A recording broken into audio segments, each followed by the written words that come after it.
उत्तर ओडिशा परिषद पर गठित टास्कफोर्स आज थिला प्रथम बैठक में अध्यक्षता करिथिबा नगर उन्नयन मंत्री कृष्णचंद्र महापात्र कहते जे आगकू एकाधिक बैठक होइबो सेथिरे शिक्षा स्वास्थ्य गमनागमन तथा दादन रोकिबा दिगरे विस्तृत आलोचना होइबो या सहित पर्यटन शिल्प विकास गुरुत्व दिया विशेषकर विभिन्न जिलार पारिपार्श्विक स्थिति को गुरुत्व दे विभिन्न क्षेत्र विकास पर ध्यान दिया चारिटी जिला को फोकस रे रखा जाइछि। बैठक में उपस्थित थिबा सांसद प्रताप षडंगी कहते बैठक में विभिन्न प्रसंग को नहीं आलोचना होइछि विशेषकर कौन रहिबो एहार रूपरेख ताकू नहीं नेता मंत्री सहित आलोचना होइछि। एक बिल प्रस्तुत करा जाय विधानसभा रे पारित हेबो एतिरे सदस्यक संख्या केते एवं व्यय अटकलर प्रावधान रहिबो एहाकु रूपरेख देबा पई खूब शीघ्र परिषदर द्वितीय बैठक अनुष्ठित हेबो जहां मुख्यमंत्री दृष्टि आकर्षण करा जिवो। मोट उपरे एतिरे शिक्षा स्वास्थ्य गमनागमन एवं नियुक्ति सुयोग सृष्टि उपरे फोकस रहिबो। मुख्य कथा हला एही नुआ परिषदर कार्यालय भुवनेश्वर रे नुहे बरं उत्तर ओडिशार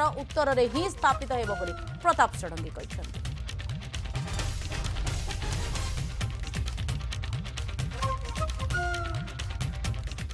आम सरकार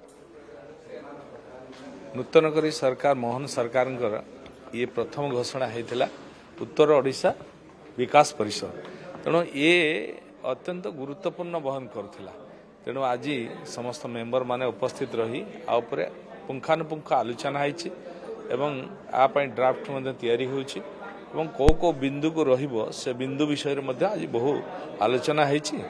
आपको पुनश्च आउ थे पुणी सेकेंड मीटिंग हम मीटिंग होला परे आर रूपरेख से दिन पूरा घोषणा कर।